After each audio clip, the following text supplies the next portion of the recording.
to Indiana Sports Beat Radio, presented by Andy Moore Honda of Bloomington and Southern Stone Restaurant. Looks over the middle, second guesses, fires, throws. Does he make the catch in the end zone? Yes! Touchdown! Oladipo to win it. Another one! Another one! Huge hole! He's at the 30. He's going to go! 10, 5, touchdown! Jonathan Taylor! Works down by Burke. Bounces into Cody. Puts it up. Scores! Now, from the Golf Club at Eagle Point Studios, here's your host, Jim Coyle. Hey, everybody. Welcome aboard. It is Tuesday. Kevin Brockway joining me from CNA Side Papers. Hope you're having a great day. Looks like another good-looking one outside. Kevin Brockway, how are you, sir? Good. I made it into Syracuse late last night. They had to de-ice the wings. It was snowing in Detroit on my connection, but 2 a.m. and I kind of made it to my hotel. Uber got me here, and I am just a little bleary-eyed, but ready to roll for tonight's big ACC Big Ten Challenge. And Big Ten's already off to a 2-0 start with Iowa and Illinois winning last night. How about Illinois? Yeah, no question. You know, beating Notre Dame and them getting back into it. But I thought Iowa was more impressive going on the road against Virginia and pulling out that win on a last-second two-shot shot for them to go there. They're off to a really nice start. They apparently do not miss Luka Garza as much as you would think. Keegan Murray's playing very well. So that was a good win, a good feather in the cap for the conference. Yeah, in Iowa, weren't they up big for a while? Yeah, they were up significantly, and they had to hold off, but they were on the road, and you would expect the Virginia team to make a run. You know, I think Virginia was down 15 in that game, so good job by the Hawkeyes to pull it out. And of course, you know, Indiana will be going up there in January, and I think Iowa and Wisconsin are two teams that you maybe thought lost something, but both are playing well early this season. Anytime you can go on the road and get a win like that against a worthy opponent, that's big. No matter if you're up big or not, to withstand the challenge and come out victorious, Illinois going on the road as well and getting a win. They had not exactly had things going their way, but Kofi Cockburn kind of back in the fold now, and they're getting back to being Illinois, it looks like. Yeah, and Notre Dame might have been a little bit distracted by the news with the other big sport, football. Brian Kelly's, leaving for LSU, so there might have been some, probably a lot of unhappy people in the stands, a lot of shocked people in the stands by that news. What surprises you more, Lincoln Riley or Brian Kelly?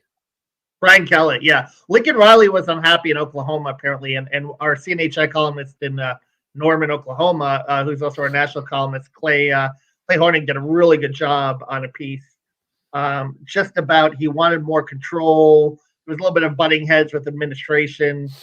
Felt like that commitment that was needed, even at a school like Oklahoma. And I've been to Norman before, and I think their facilities, to me, they look fine. But I think Lincoln Riley was constantly looking for those upgrades, and maybe wasn't getting him to his satisfaction.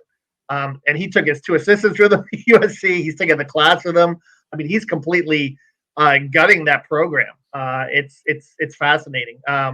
But Brian Kelly, to me, Notre Dame is one of those jobs that, it should be a destination job, right? And it does kind of age you. Notre Dame. No one leaves Notre Dame for another school. People leave Notre Dame, but it's usually to retire. We've gone through that, or maybe they resurface in a year or two, or they get fired, Bob Davie.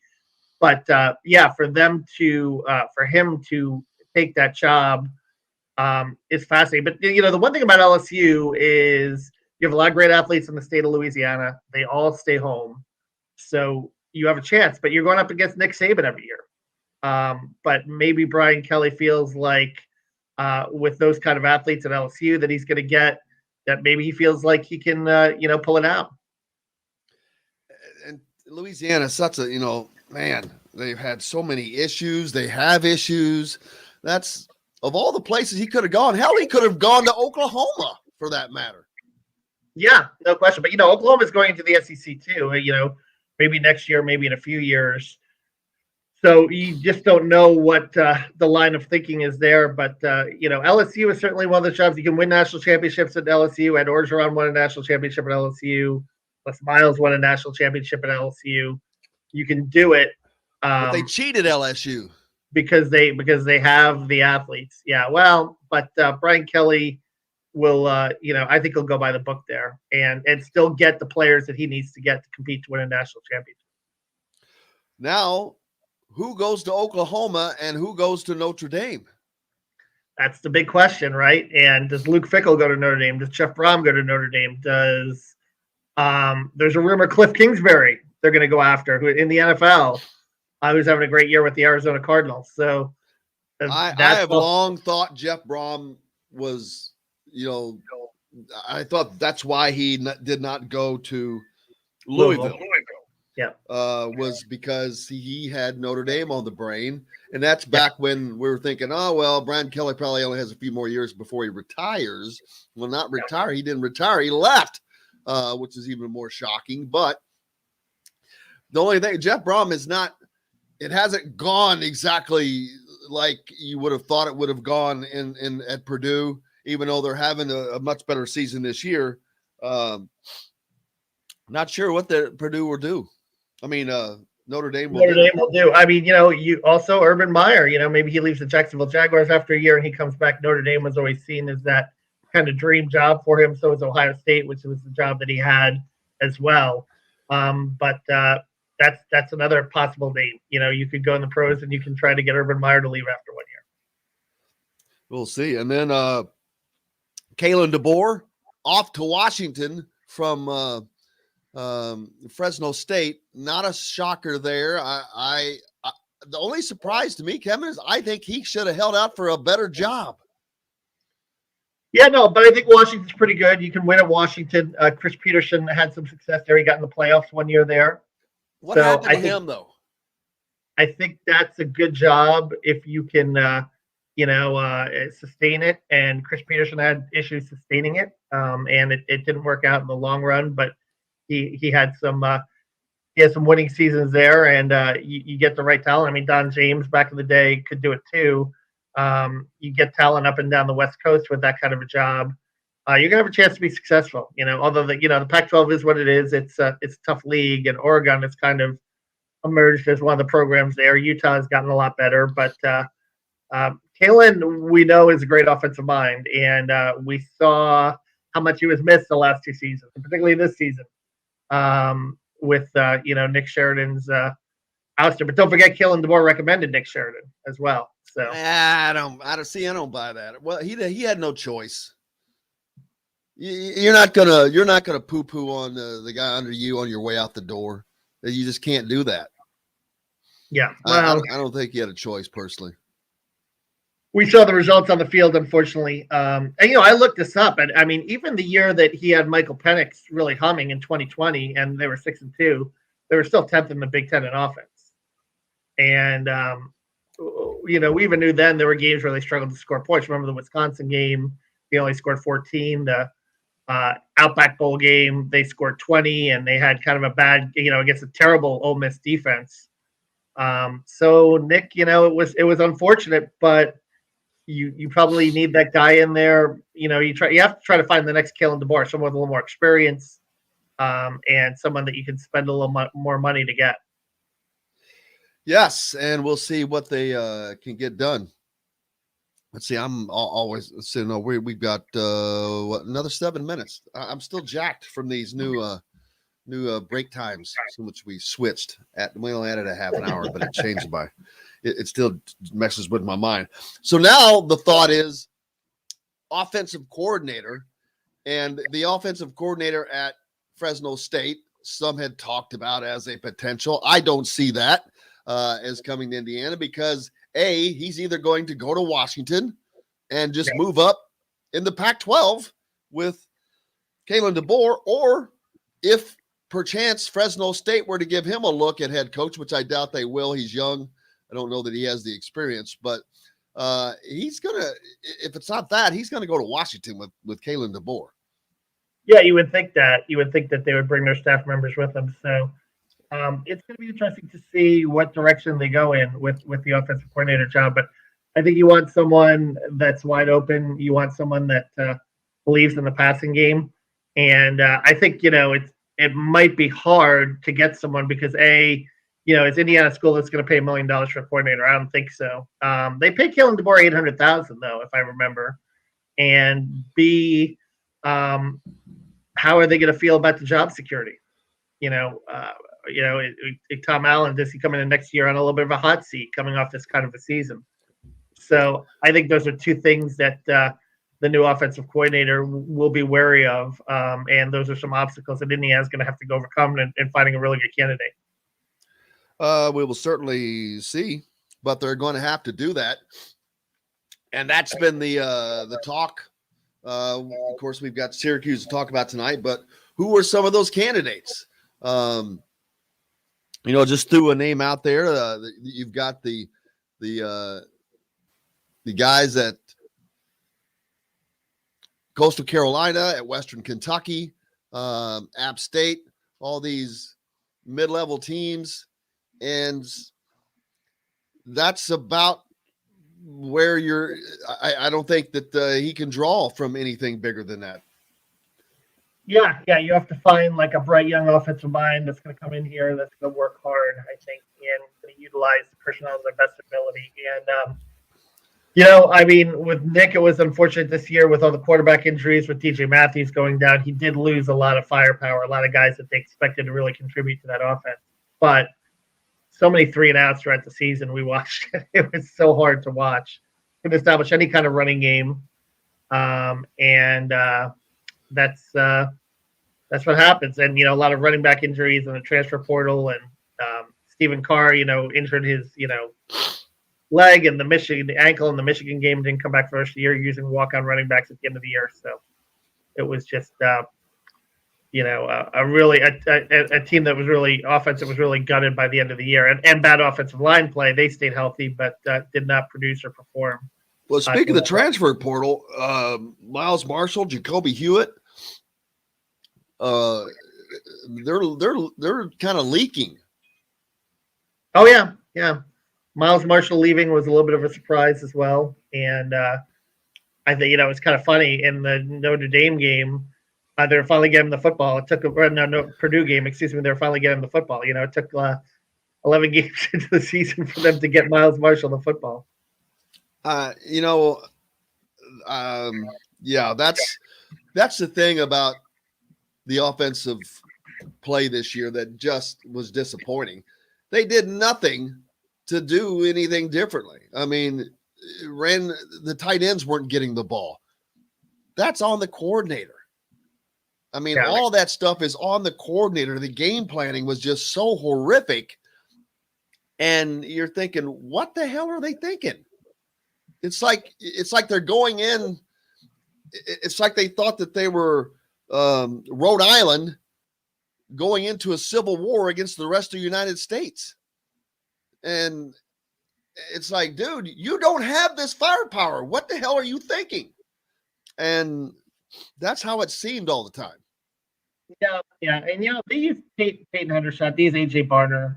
They did use Bjorkson at times. I thought Peyton Hendershot was the leading receiver on the team and had the most touchdown passes. But it was not to the level of, certainly expectation, what you would want. So you got to leave here in a couple of minutes, right? I do. Big game tonight. What are your thoughts about? Obviously, you were there for Trace's 43-point game, and this is going to be a game where Indiana's going to have to shoot over the zone a bit. I know that Mike Woodson said he is embracing the challenge of the zone. He's not going to run and hide from it. They're going to have to move the basketball a little bit. And the thing about zone defenses is, because you play everything in front of you, I think offensive rebounds too. Get those second chance points. Have Trace be active on the boards. Have Race Thompson be active on the boards. That's another way. And they haven't been great offensively, rebounding offensively. I'll be honest with you. And they're going to be forced to shoot the ball now, like you just said. They haven't been forced to do that yet. And they actually probably should have shot the ball a little bit better against Marshall, because Marshall can't defend the shot, but they relied on Trace, which worked, but it worked. Oh, they didn't. The defense was not there as well as it should have been, but yeah, that's that. Well, they were 8 for 15 from 3 against Marshall, and they're 24 for the last 49 from 3. They're shooting really well their last 3 games, but you're stepping up at a level of competition. You're on the road. You're in that big dome, which is a little bit of a different shooting background. There are going to be some factors for Indiana that they're going to. I don't see them shooting lights out in this game. They're going to have to find another way to win, which I think will be rebounding and defending at a high level and protecting its own glass, which is going to be important also. But Syracuse has 5 scores in double figures, but they struggled in the Bahamas, lost 2 of 3, and they're reeling a little bit. They've given up 80 or more in 3 of 6 games, so maybe this is a game where Indiana can take advantage of some holes in the zone. We'll certainly find out, man. Well, I appreciate you, brother. I wish you could stay on the rest of the day, but enjoy your trip to the Carrier Dome in Syracuse. Yes, it should be an interesting, fun atmosphere. I'm looking forward to it. We'll talk to you about it later. All right, man. Kevin Brockway from CNHI Papers joining us. He had to skip out early today as he is up in Syracuse for tonight's men's basketball game with Indiana. We're back with more Indiana Sports Beat. The great Mike DeCourcy joins us next, so we're not missing a beat. Back with more right after this. We'll be right back to the Golf Club at Eagle Point Studios for more Indiana Sports Beat Radio with Jim Coyle, presented by Andy Moore Honda of Bloomington and Southern Stone Restaurant. Whether it's a celebration. Hello, Mr. Mike. What's going on, Jim? We are surviving and living life. The sun is shining. Good to know. Pittsburgh did not have a good week this week, did they? Oh, no, they did not. Also, see, you're not too big a fan of Matt Canada with Pittsburgh either. Oh, I don't understand why, you have a bad offense, so the guy you hire to fix that bad offense is the guy who was part of the previous coaching staff, who got fired on his biggest opportunity in the pros. I mean, in college. It's ridiculous. I'm sorry. I was disappointed in the way they handled their transitions last year, and I think you're seeing that now. He has just not had a good run as offensive coordinator wherever he's gone, really. He had a great season at Pitt in 2016, I think it was. And I think he had an okay season at Maryland. Did he not do well at LSU? Remind me. He was at LSU, and he got fired in like 5 games, something like that. He had a good enough season. Now, he did have a good enough season at Maryland that I thought that he was going to get that job because that came right at during the changeover, and I thought that he would get that job, and he didn't, obviously. Right. Yeah. They scored a bunch of points, and he took over, but he joins them as quarterback's coach, and then all of a sudden he's the OC. Why? I mean, what has he done that says he needs to be an OC in the NFL? I was really disappointed with that, and I just don't think he has any feel for what he's doing now, and he's replacing a guy who didn't have any feel for what he was doing. So I just think that there's better out there, and they didn't do it. Sounds like a team I know. Yeah. Well, one of those guys we talked about yesterday was Matt Canada, who wanted to bring in his own staff to Indiana, but Tom Allen wouldn't let him.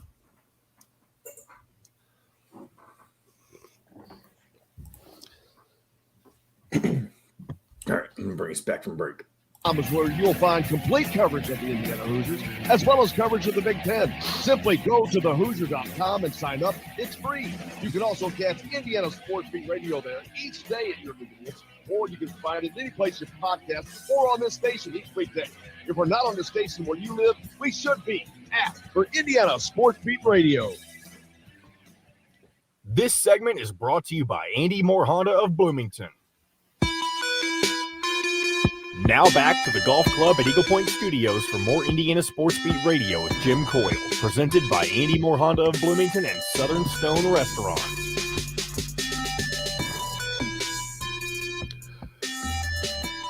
Welcome back. Indiana Sports Beat Radio coming to you on this Tuesday. Thanks a lot for joining us. Good looking day outside. Sun is shining. Mike DeCourcy's here. What more could you want? Michael, how are you, sir? I could want to be a little smaller there. I got that getting blown up on the video screen. Didn't see that coming. Oh, John has a great way of surprising us there. Yes, he does. Things are going out in the college football world in a way that a lot of us did not expect. I was just talking to Kevin about Lincoln Riley, Brian Kelly, both of those shocking moves. Now you've got to have people go into those places, which is going to be big news. Where are they going to come from? Kalen DeBoer off to Washington. Not a surprise at all there. But Notre Dame, Oklahoma, these are gigantic jobs that are open, surprisingly open. Yes. In a time where the coaching carousel is already spinning like a top. You know, I had a one-on-one with Brian Kelly back in maybe third week of September, just before he broke Newt Rockne's record for the most victories at Notre Dame. And one of the things that I did before I spoke to him was research the history of Notre Dame coaches. And if you look at it, I think this was his 12th year, and I think that's as long as anybody's ever been at Notre Dame. Now, obviously, if Coach Rockne hadn't died in the plane crash, he would have been there for a very long time, and who knows how long. I mean, he had a lot of interest. Maybe he would have decided he wanted to do other things with football, but we don't know. He could have gone to Indiana and coached, but Indiana turned him down. Yeah, he wasn't going to leave Notre Dame to coach somewhere else. No, that wasn't going to happen. But he might have gone to politics. I don't know. He was a very bright man with a lot of interest. But after he passed away, his successors, 10 years, 9 years, 11 years, it just didn't happen often that you got as long as Kelly. And I think that when I spoke to him, there was the sense that he'd been there a long time, that is a different job. It's kind of like a dog year situation where it's, a year at Notre Dame is like 2 or 3 anywhere else. And he had some of those kinds of years that were like 100 years anywhere else. He went 4-7 or 4-8. I think it was 2016, right around there. So he had some of those. And so I can understand where it maybe was time to just breathe the air somewhere else. And also the amount of money that SC threw at Lincoln Riley and that LSU threw at Brian is absurd. I mean, it's way beyond what anybody thought was likely or plausible. And it's one of the reasons why now you're seeing some NFL coaches mentioned for jobs like Oklahoma. You're seeing Kingsbury's name put in that Oklahoma, Cliff Kingsbury, who's got a potential Super Bowl winner in Arizona, but somebody's banging on his door and saying, "Hey, $100 million over 10 years. What do you think?" Or what? I don't know the exact number. That's a hypothetical, but there's no question that the only reason that phone didn't get slammed down with a laugh, given the team he's got with the Arizona Cardinals, is the opportunity to make that kind of money over that period of time. That they don't do that in the NFL. They're not giving out 10-year contracts in the NFL. Too much can change. But in college, they're willing to do something like that, and it's one of the reasons why his name's coming up. And I was watching the Virginia-Iowa game last night, and they were coming out of halftime or a break or whatever, and they were promoting the in-between show and talking about the fact that they'd be discussing the Brian Kelly to LSU move. And one of the announcers said, I guess that's the power of the SEC. And I'm like, no, it's the power of money. Now, maybe the SEC has money, but Notre Dame has money too. But I don't know that Notre Dame wanted to pay Brian Kelly $15 million a year. And I don't know that they should have to. I think they feel like they can go out and get another great coach for not that much money. Maybe a lot of money, but not that much. Notre Dame, they're going to be playing in a New Year's Six Bowl at the minimum. They're sixth in the college football playoffs right now, and they're going to have an interim coach. It's not the first time. Hey, now let's at least he's consistent. He left a 12-0 team at Cincinnati in 2009. 12-0 they were. Now they did not get. That was back when the BCS was in charge, and they missed the BCS championship game by literally 1 second. I believe it was Colt McCoy threw a ball out of bounds to save a play at the end of their game. I believe it was against Nebraska, and the ball, if the ball had landed 1 second later, there would have been no time to kick the winning field goal. But it landed with 1 second on the clock, so Texas kicked the winning field goal, and they played Alabama for the BCS championship of the 2009 season. That's how close he was to the BCS championship game that year. And they were 12-0, and they played Florida in the Sugar Bowl, I think. But they didn't play it with Brian Kelly. They played it with Butch Jones, his replacement. Let's see. He was on the road recruiting. Kelly was on the road recruiting for Notre Dame when news broke that he was leaving the school. And he sent a group text to the Notre Dame players late Monday informing them that he would be leaving after they all found out that way. That's still not as bad, though, as it's my favorite all time is, oh, gosh darn it. He left Texas Tech to go to Cincinnati. He was he was at dinner with a recruit. Yes. At dinner with a recruit, got up to take a phone call and never came back. Hey, and the impressive thing, all-time slap in the face to me. The impressive thing about that, Jim, was that literally standing up to take that phone call was the most work he ever did on behalf of the Cincinnati Bearcats. I mean, you want to talk about a joke performance. His time at Cincinnati was a travesty, and he got a bunch of money out of it and left when he was no longer wanted, and that was getting rid of him and moving on to Luke Fickell was one of the ultimate upgrades in NCAA football history. And we see this stuff happening with Oklahoma set to move into the SEC. It's a lot easier to win at USC than it is in the SEC. Yes. As he will find, it's going to be that's just going to be a freaking minefield.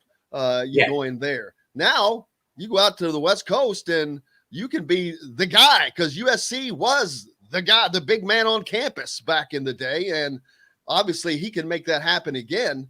And probably maybe a little easier than he can at Oklahoma because of the name. I don't know. Well, here's the thing, Jim, is that first of all, there's the absence, the decline of SC. There was for a short period of time a program at Oregon that would have taken some effort to catch them. When Kelly was there, and they were winning big, and before he left and went to the Eagles, that would have taken some effort for whoever took over SC to catch that program. That was like 7 years ago. In that 7 years, nobody has stood up to take that league over.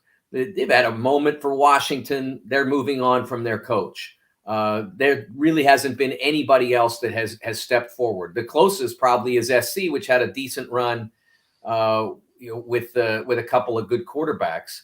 So that's the most promising thing about going to the Pac-12 is that there's nobody that's dominant that you have to say, okay, what do we do to catch them? You just get good and you're there. And so why not take that job if you're Lincoln Riley, as opposed to being at Oklahoma and you've got to compete with Alabama, LSU, Florida, Georgia, maybe Texas if they ever figure out how to get themselves out of the locked bathroom. That they could be good again at one point too. It's a much better situation for Lincoln Riley because of those factors.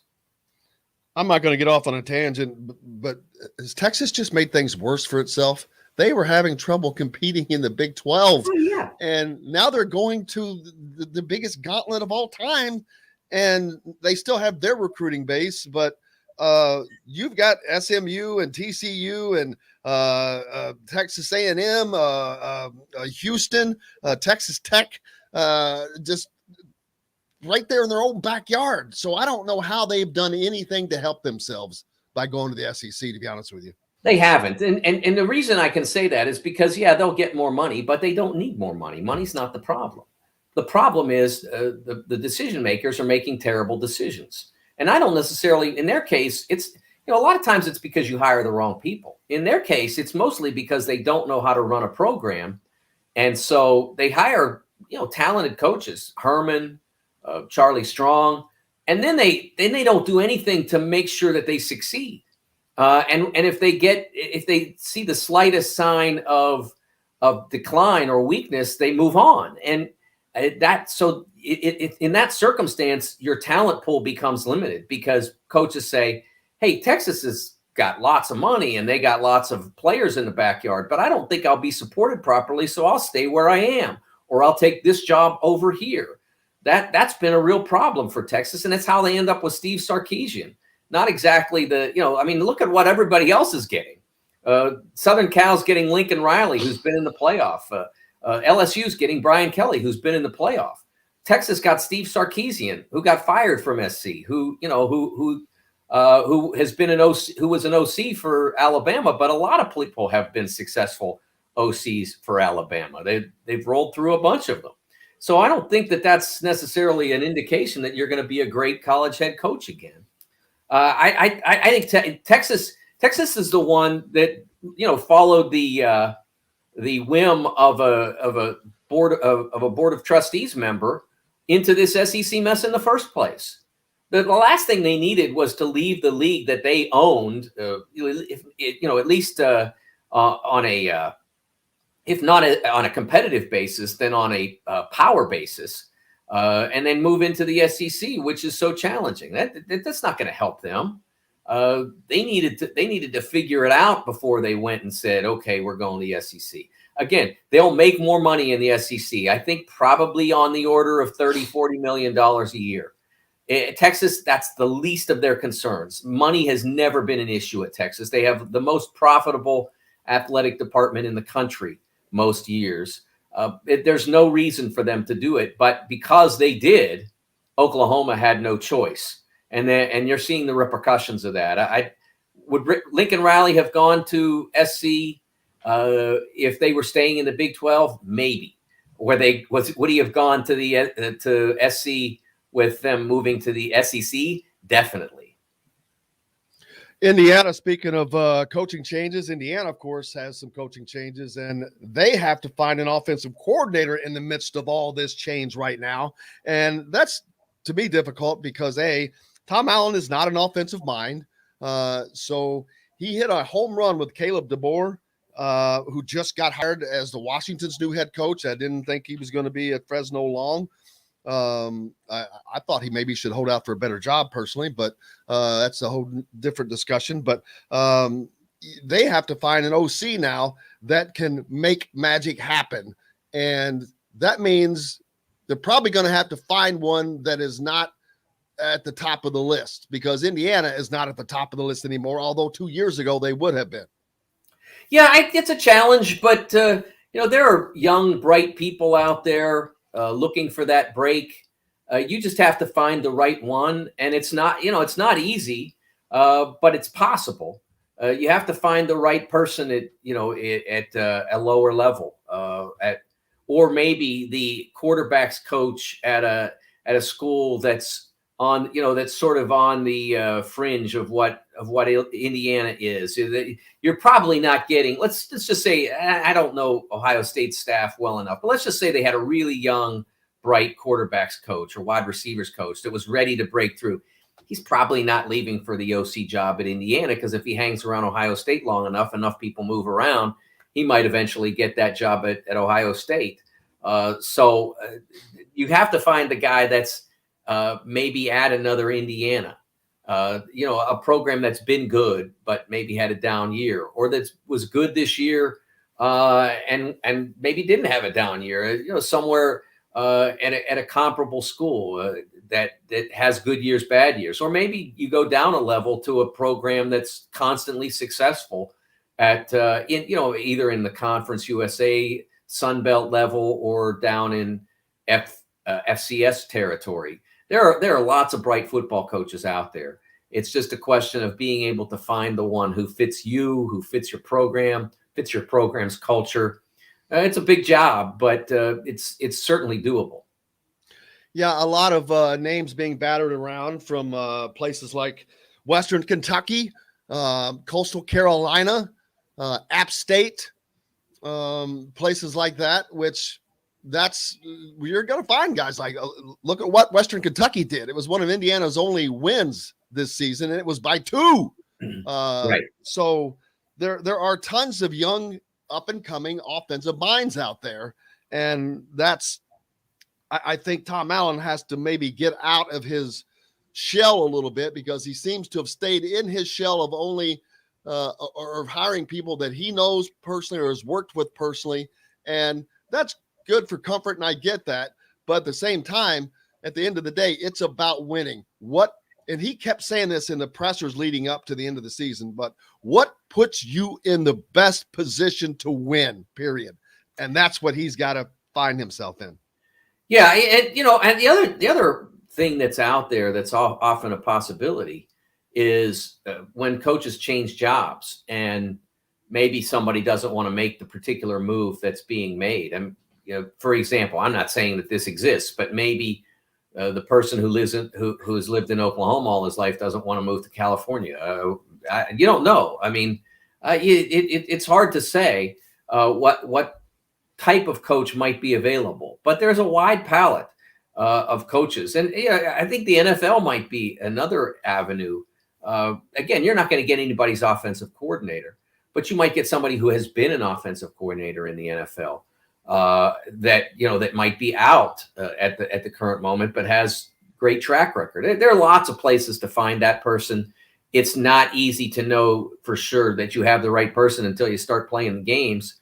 But I think you're right that Tom needs to go out and think beyond the box. I mean, one of my biggest complaints with the Pittsburgh Steelers right now is that when they decided they needed to move on from their offensive line coach and their offensive coordinator last year, I was totally in agreement with that. But what did they do? They promoted their assistant offensive line coach to offensive line coach and their quarterbacks coach to offensive coordinator.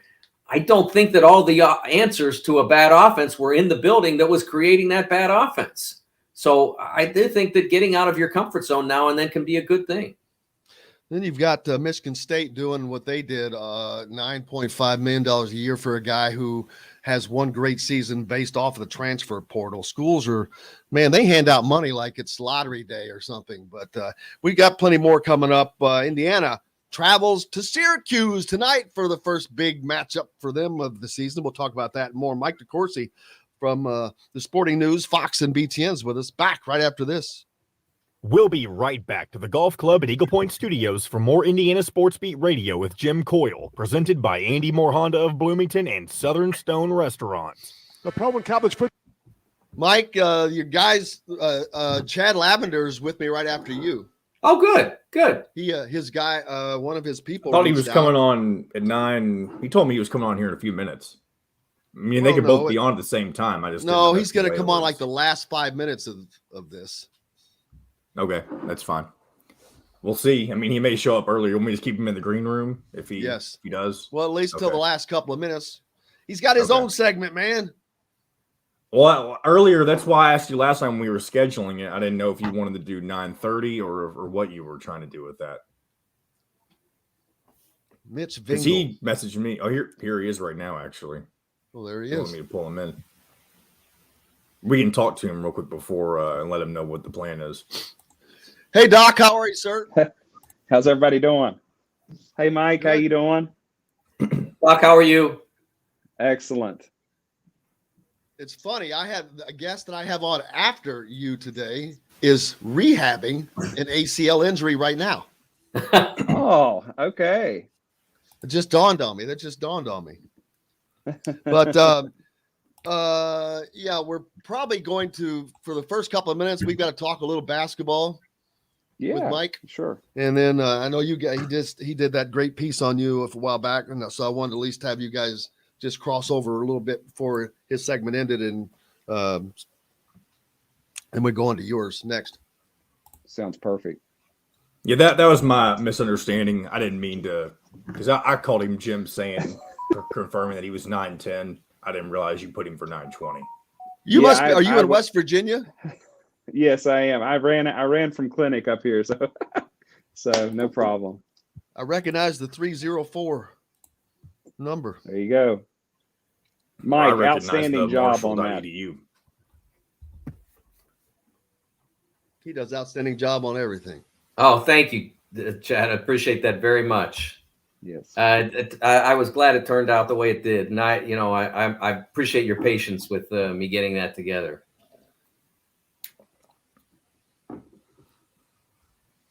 Dr. Lavender will be coming back from break here in a sec. I will pull you out. You'll still be in here, and then whenever Jim's ready for you, I'll bring you back in. Sounds good. All right. All right, here we go. Brand new 2021 or 2022 Honda Pilot, all the trims for 0% APR financing over 48 months and $0 down. Or how about a brand new 2021 Honda Passport, also 0% APR financing over 48 months and $0 down. Get more to your door with AndyMooreHonda.com. Come see us at the all-new Andy Moore Honda, now in Bloomington. Today's guest is brought to you by Reynolds Family Dentistry of Sillersburg. You need $1 million smile for those championship photos, and that's exactly what you'll get with Reynolds Family Dentistry. Now back to the Golf Club at Eagle Point Studios for more Indiana Sports Beat Radio with Jim Coyle, presented by Andy Moore Honda of Bloomington and Southern Stone Restaurant. Welcome back. It is Tuesday. Mike DeCourcy from Big TN, Fox, and most importantly, the Sporting News with us right now. Lots of basketball tonight, Mike, especially the Big Ten ACC Challenge underway. Surprisingly, the Big Ten off to a 2-0 lead after getting their tail handed to them in the Dave Gavitt games last week, which was a little surprising. But tonight, of course, Indiana travels to Syracuse, their first tough test of the season, road test. Syracuse is 3-3. Haven't had a great start to the season, but it doesn't matter. You're playing in the Carrier Dome. You're playing against a matchup zone, which they haven't seen. It's just all kinds of newness. Indiana's playing on the road away from the confines of Assembly Hall. So all kinds of things going on here. Yeah, it's a challenge for them. And they're a favorite.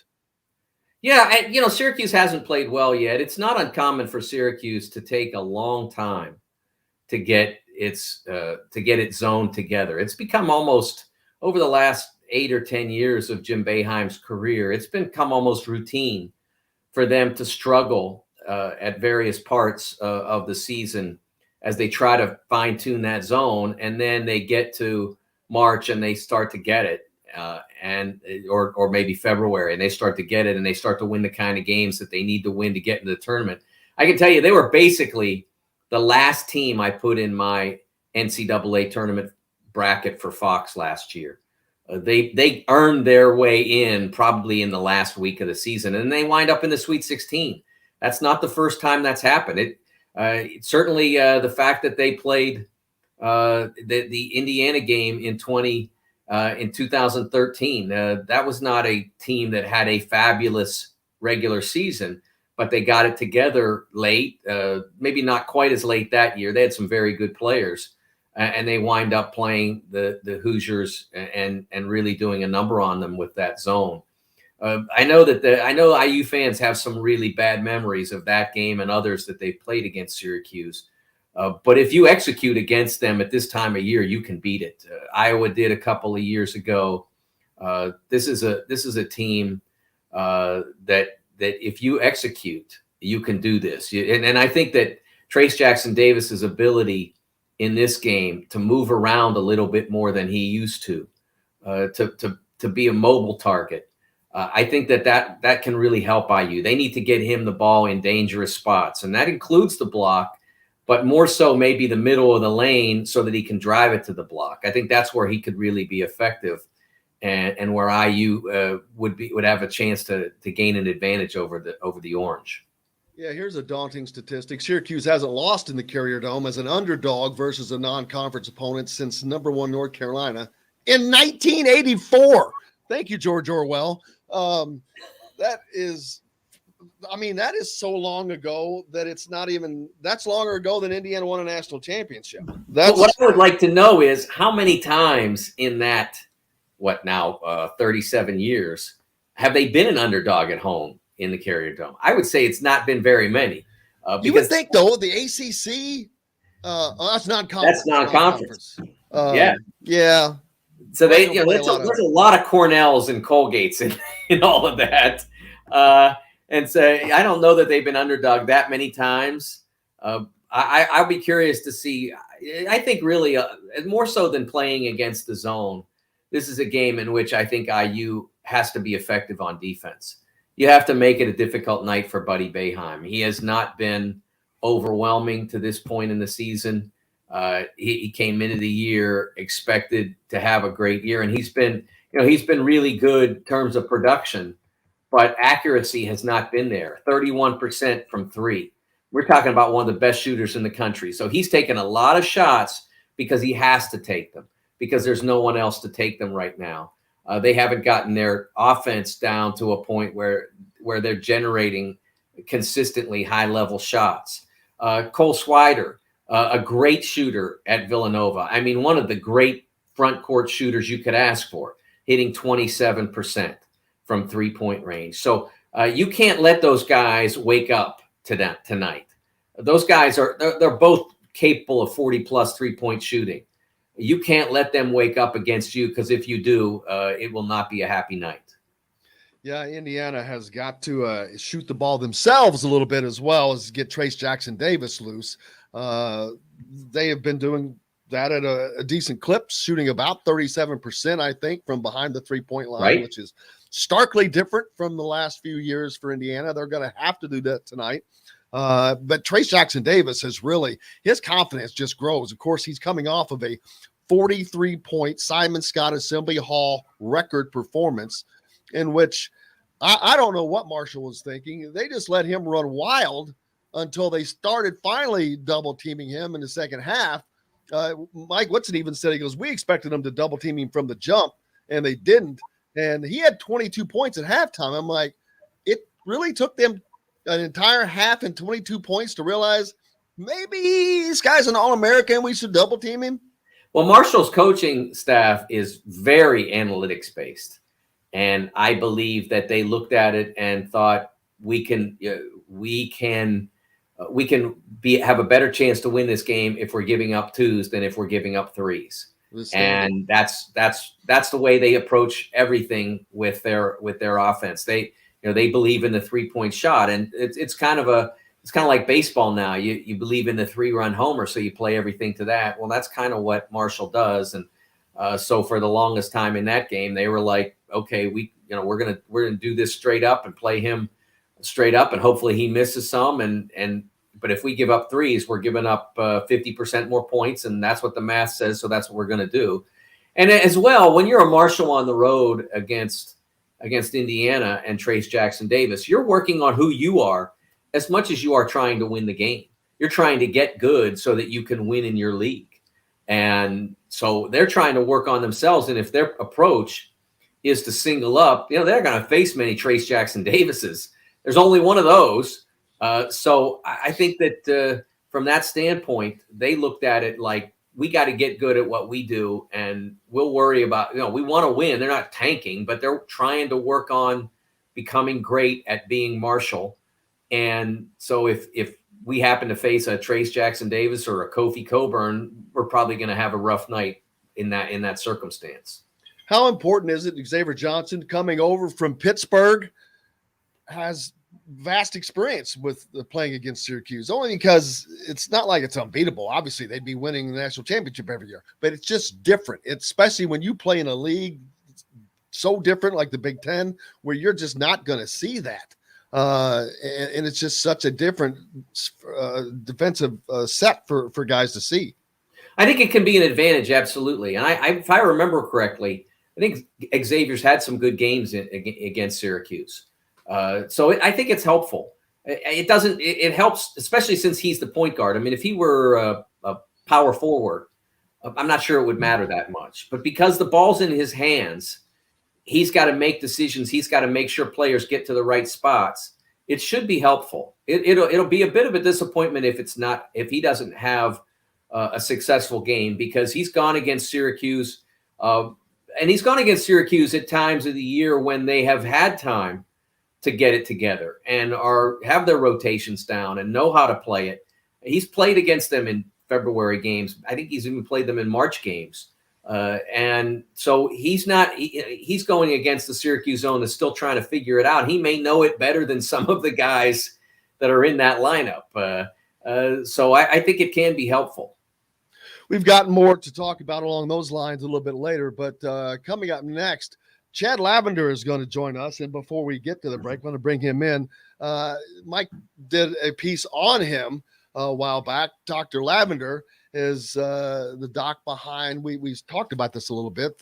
Go ahead, John, and bring Doc in. The new procedure of getting athletes back from an ACL tear much, much, much faster. Doc, first of all, welcome aboard. Appreciate you joining us.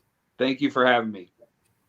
Well, you certainly picked the right guy to talk to, and Mike, he does a great job fleshing that stuff out and getting it down so us normal people can read it and understand it. Yeah, he did an outstanding job. I tell you, I don't think I could have written that piece better myself. He did an outstanding job covering all aspects. So covering the excitement, the patient aspect, and then also the skeptical aspect of it. And I think he brought everything together in a very professional manner, and he really did the technique justice and also the research justice with the way that he presented it in that article. Mike, how did you get connected with Doc? Well, it happens that the media relations firm that Dr. Lavender's group is working with includes someone who was an intern way back when I worked at the Pittsburgh Press at the start of my career. And that person then went on to be a sports writer in West Virginia for more than 3 decades. And he's now working in public relations. And he reached out and asked if I'd be interested. And when he told me what Dr. Lavender was doing, I was intrigued right away because anytime you have a breakthrough like that, a potential breakthrough like that, you're going to have people are going to be intrigued. And the public relations representative told me that after I wrote it, that he'd gotten a lot of resistance or indifference from the various people he pitched the story to. I was really surprised. For me, it was just a question of finding enough time to write it, because I think Dr. Lavender has a fascinating story to tell. And he, what he's working on could be a major advance in getting athletes healed more quickly from the dreaded ACL injury. When I got into the business in 1982, those letters were not that common. People didn't really know much about it, but it was just starting to be a surgery that it wasn't a career ender. That injury wasn't a career ender, but it still was a lot of time away. And now with Dr. Lavender's technique, it may not be as long a time away for those who are unfortunate enough to have that. And doctor, what got you going down this path? I mean, this is an injury that's been around for almost as long as football's been around. That's a great question, but I'll tell you, we're just as a community, medical community, we're not doing as well as we'd like with the ACL reconstruction. There's a study a couple months ago in patients who are female soccer players that even those that return, about 30% of those will have a secondary knee injury. And so this is a major issue. And you look across the board, about 60% of the athletes go back. Now, we know that higher level athletes do better with the surgery, but overall, only 60% go back to their previous level of play. And so these numbers, plus the re-injury rates, and just the sheer timing that it takes to get back onto the field, in most cases, 6 to 9 months, there's just a lot of room for improvement. And that's what we've said, and that's why we've chose to look at it into such detail. And Mike, we see this every year, whether it's the NFL or Division I college football, how teams that are just devastated because that guy tears an ACL. And if this were to continue and come to fruition, if that were to happen early enough in a season, now you're looking at the potential of that guy returning. Yeah, in 1995, Rod Woodson tore his ACL in the first game of the season. He was in space with Barry Sanders, which was not a good place to be. Barry went one way, Rod went that way, but Rod's knee stayed where it was, and he limped off the field. He came back that year to play in the Super Bowl. Now, he did not play like Rod Woodson, and he didn't start at corner or anything like that, but he did play. That was one of the first people that we knew that tried to do something like that and was able to pull it off. But at the same time, he was viewed as something of I don't want to use the word freak in the wrong connotation, but because he was just the most amazing athlete, he was able to do it. I think what Dr. Lavender's hope is, and what his experience to date has been with his technique, is to be able to turn more people into Rod Woodson.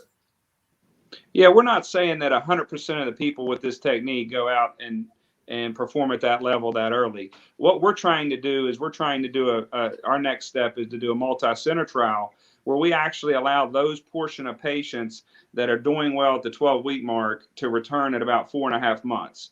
And we want to follow that closely and use good research principles, follow their re-injury rates, and see if it's possible that a certain cohort of patients can return that early and stay injury-free to a relative degree.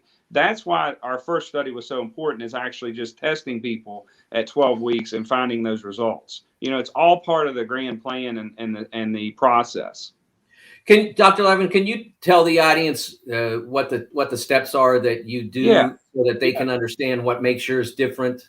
Basically adding biology to the ACL reconstruction in the form of stem cells and the patient's own bone graft. And then we also add, and that goes around the ACL graft that's placed into the bones. And then we also add an internal brace into the ACL reconstruction without getting too technical. So what you're doing is you're adding inherent biology in addition to stability to the ACL reconstruction. And the biology, what is the impact of using the stem cell bone graft? Several. So it fills the void. So, there's always a void when you place a graft into a socket or a tunnel, and it fills that void. And so it also can have anti-inflammatory type properties as well. So there's several reasons, throughout the years we've looked at that and trying to add biologics. But what we've done is we've directly added it at the site of the repair or reconstruction. And that's what's new and what we're studying. The best part about this, Jim, when Mike had released that article, and when Mike interviewed me, I said, Mike, there'll be two separate factions. People will be really excited about this, and then there will be people that are skeptical. And I said, I said that's what I would just tell you beforehand. And so it was on Twitter, and he had posted it, and someone had said, how's this possible, or this is not possible to run at 4 to 6 weeks or something like that. And so the best part of all was a patient that was actually at the 6-week mark went on to that thread and posted a video of them at 6 weeks, like running full speed on a treadmill, and I thought that was just, and I think somebody put a mic drop or something on there, and I think so. It's the promise, and it's the hope, and it's the belief that the patients have, and that's half of the battle, I'll be honest. Yeah, because coming back from an injury, especially a devastating one like that, becomes as much a mental aspect of it as anything. Mike, you're welcome to stay, but I know you also have to get going, a busy day. We've got to hit a break. Thank you so much, as always. Looking forward to tonight. What's up next for you? I'm going to go see Purdue tonight, see what they're up to. Number 2 team in the country now, I think. So an opportunity to see them. I think they're going to play a weakened Florida State team, unfortunately. So we'll see if it's a highly competitive game. But the rest of the ACC Big Ten Challenge, and then also I'm going to do some soccer stuff this week as well. So still keeping busy. We got plenty to get to. Look forward to talking to you again next week, man. Thank you so much. Thanks, Jim. Good to see you again, Dr. Lavender. Nice to talk to you, Mike. Thanks. Hey, we're back with more on Indiana Sports Beat Radio. Dr. Chad Lavender is with us, and we're talking about his breakthrough procedure on getting athletes back from an ACL tear sooner rather than later. Back with that and much more right after this. We'll be right back to the golf club at Eagle Point Studios for more Indiana Sports Beat Radio with Jim Coyle, presented by Andy Moore Honda of Bloomington and Southern Stone Restaurant. If you're in the market for... Yeah, the guy that comes up next is rehabbing an ACL right now. So how old is he? I'm going to guess in his mid-40s. Oh. He's not non-athlete. Well, I shouldn't Yeah. say a non-athlete.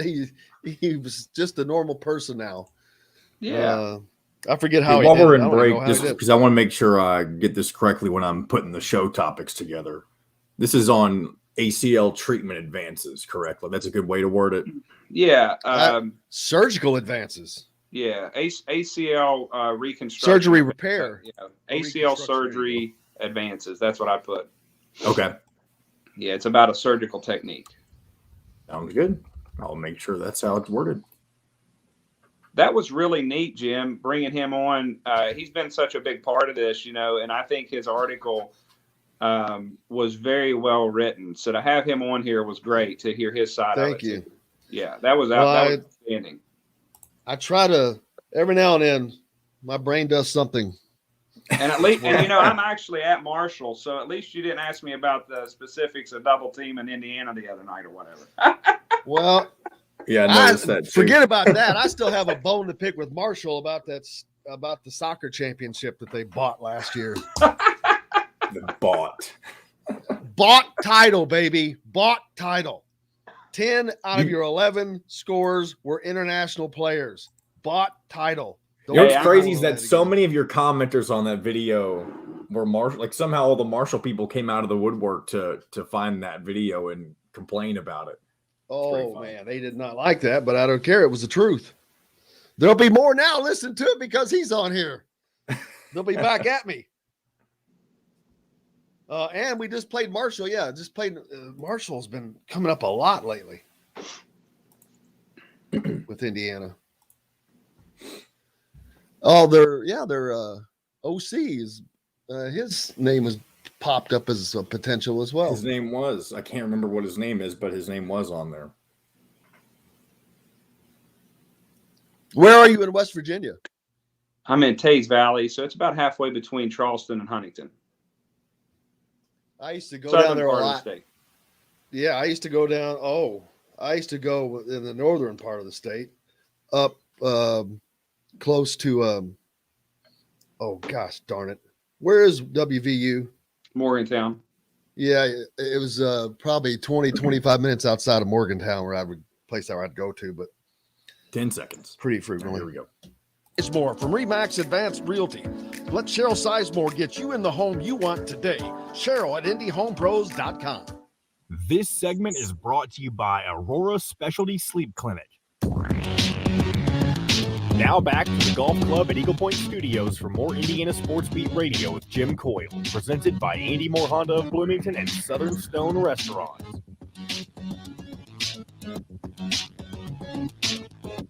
Welcome back. It is Tuesday. Indiana Sports Beat Radio with you. Jim Coyle, as always. Chronic Hoosiers joining us a little bit later. Indiana taking on Syracuse tonight up at the Carrier Dome in Syracuse, New York. Dr. Chad Lavender with us right now. If you are a regular listener, you know that through Mike DeCourcy, we were talking about this a few weeks ago, that he wrote a piece on Dr. Lavender's breakthrough procedure of getting athletes back onto the field, court, whatever, a lot faster after an ACL tear than ever before, sprinting after just 6 weeks, which is nuts. Back in the day, Doc, I remember the big scar that started about 8 inches above your knee, and it ran about 8 inches below the knee, and everybody's on the big braces for 2 months and all that. It was just like a 6-month ordeal. Yeah, it's amazing how far technology has came to allow us to do the procedure in a much more minimally invasive fashion, right? So smaller incisions, really a poke hole surgery is what we like to say more than anything. Small incisions, centimeter or so, and all that's because of the advances that we've had from technology, instrumentation, and obviously our cameras are HD or 4K, now, so you see a lot more with the standard arthroscopy equipment. And I kind of asked you this a minute ago, but what led you down this rabbit hole? What was like, one day you're doing whatever it is you're doing, and I'm sure it involved an ACL injury, but what was hey, let's look at this. So specifically, I saw several patients come in who were years out from their ACL, and they had these cysts around the graft in the bones. And so that was dead space, and fluid was in the bone next to the ACL graft on MRI scans. And these patients were years out from their ACL reconstructions. And it made me start to think, is there something that we could put, like a biologic product, into that cavity, okay, to help the healing process? And that's specifically how I got into the tract of looking at biologics, looking at different types of biologics, and actually placing bone graft next to the actual reconstruction that we do. And, we keep saying the ACL, anterior cruciate ligament, but there's the MCL, and is it the PCL, posterior? Is there a posterior cruciate ligament? PCL. So different, but the ACL is the most common, and I guess that's because it's on the outside and it takes the bend more than, or it bends away more frequently. The non-contact loading injury typically tears the ACL, and many times you'll have an MCL sprain or tear with it, and then also a meniscus tear, such as a lateral meniscus tear. Those are the more common injury patterns. The PCL gets torn in a much higher energy type situation. Yeah. But obviously this is something that would probably work for all of those, I would assume. Yeah, I mean, but you could translate it, but we focused on just the ACL portion of this. Yeah. So what now? Is it just time? Is it just getting as many of these done as possible to get to see is this working, or do we have numbers? Yeah, so we've tested athletes the last several years at around the 12-week mark, and what we found is that at 12 weeks, the fertilized ACL group is 75% functioning on HOP testing compared to the non-operative extremity. So what that means is when you take the normal extremity and then the injured ACL extremity, that it's about 75% of the way healed on functional testing at 12 weeks. Normally, you're going to look at 5-7 months for that type of recovery. And so that shows us that they are improving. And to be honest, no one's even tested patients at that early time point before at 12 weeks. So just testing that many patients has helped give us knowledge about that there are patients, like Mike said, there are patients that can recover faster, go through the process faster, especially with the newer technologies we have available. So all of that information is important. And I mean, there's someone today calling our 2-year post-ops, actually. So, we continually follow this up, look at our numbers. We have a running program here where we continue to look at our results. As it relates, though, to our bigger studies, our next step is a multi-center trial where we will actually take patients that pass their functional testing at 12 weeks and try to see if they can return safely at 4.5 to 5 months out. Question from Matt. Eventually, he says, do you see this surgical procedure being used in other joint injuries, shoulders, rotator cuff tears, things like that? So the process that I do is very specific to an ACL reconstruction, but there is no question. Yeah, because of the holes. But there's no question that the biologics that I use, other surgeons are out there using them in rotator cuff repairs, and we do some of that here too. But honestly, you're going to see in the next 5 to 10 years just an explosion of all these biologics being used in different injuries, whether it's rotator cuffs or labrum tears, the meniscus tears that we talked about. Just there is a precedent for that. And, that's what I taught when Mike had interviewed me. He said, well, will everybody be doing your procedure in 5 years? And I said, I can't say that everybody will be doing our specific concentration or procedure, but people will be using aspects of the procedure that we have learned in the future in the next 5 to 10 years, we believe. And you see a lot of it in the rotator cuff world, a lot of biologics used. Yes. Actually, and I've told you our next guest that is coming up to join in the next segment, dealing with an ACL rehab right now. He's kind of further along with that. It's been a minute, so his is going along. I'm sure he wished he could have gotten that procedure done as well. But how long right now, I would imagine the cost is keeping this down to where, or is this for special circumstances, or these only for circumstances that you guys are looking for specifically?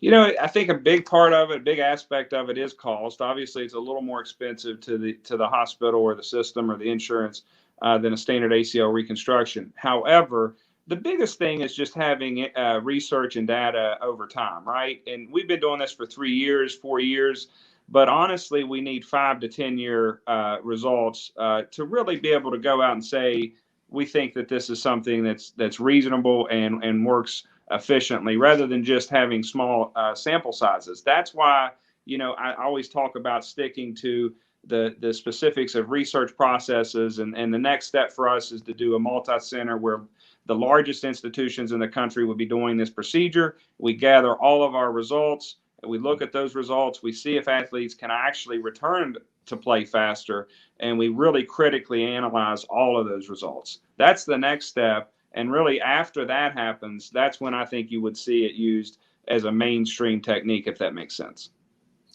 Well, if I ever need it, and I hope that I don't, I'm going to keep you on speed dial, man. But definitely keep us up to date on how it goes. We'll be keeping an eye on it and looking forward to it, though.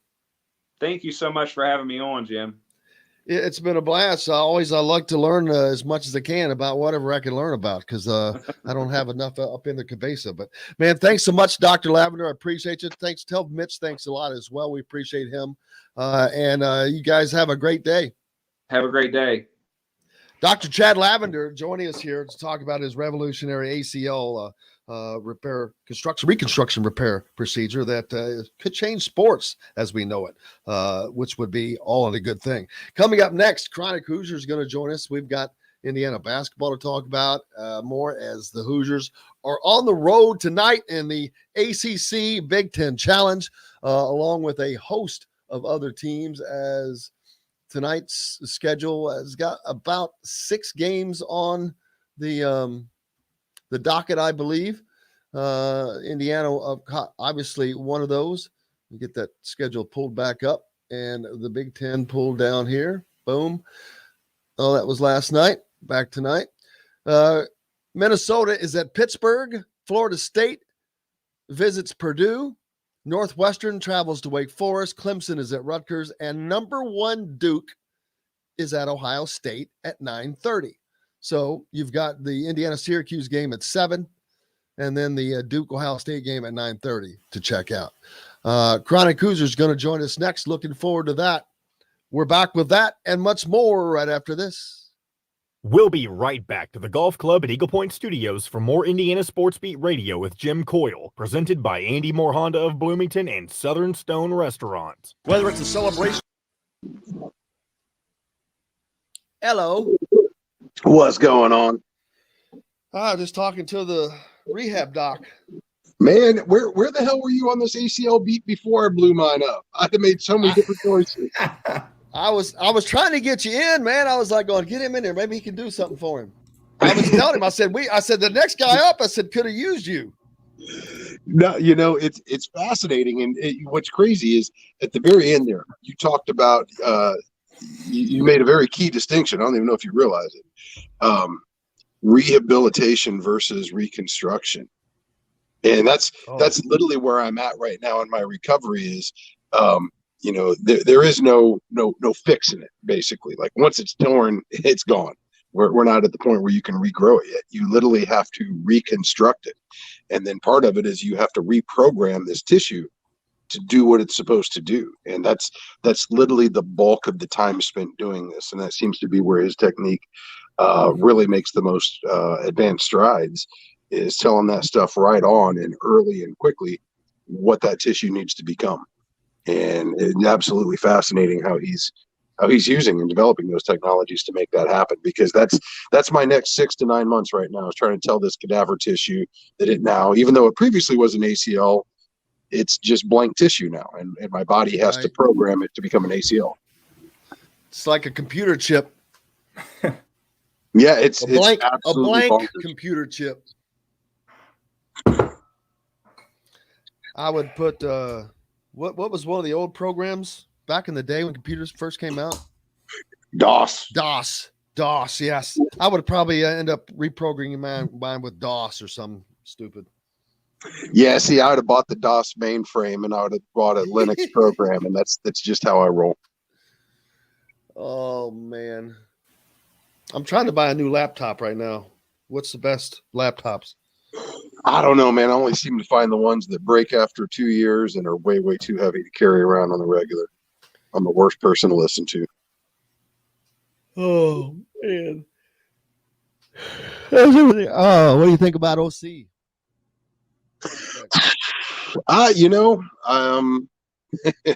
30 seconds. Save this. If this is about Nick Sheridan, save it for the thing, by the way. Yeah. With that, Jim. I'm thinking I'm still waiting for some more news to come out. All right, here we go. And $0 down. Or how about a brand new 2021 Honda Passport? Also 0% APR financing over 48 months and $0 down. Get more to your door with AndyMooreHonda.com. Come see us at the all-new Andy Moore Honda, now in Bloomington. This segment is brought to you by Andy Moore Honda of Bloomington.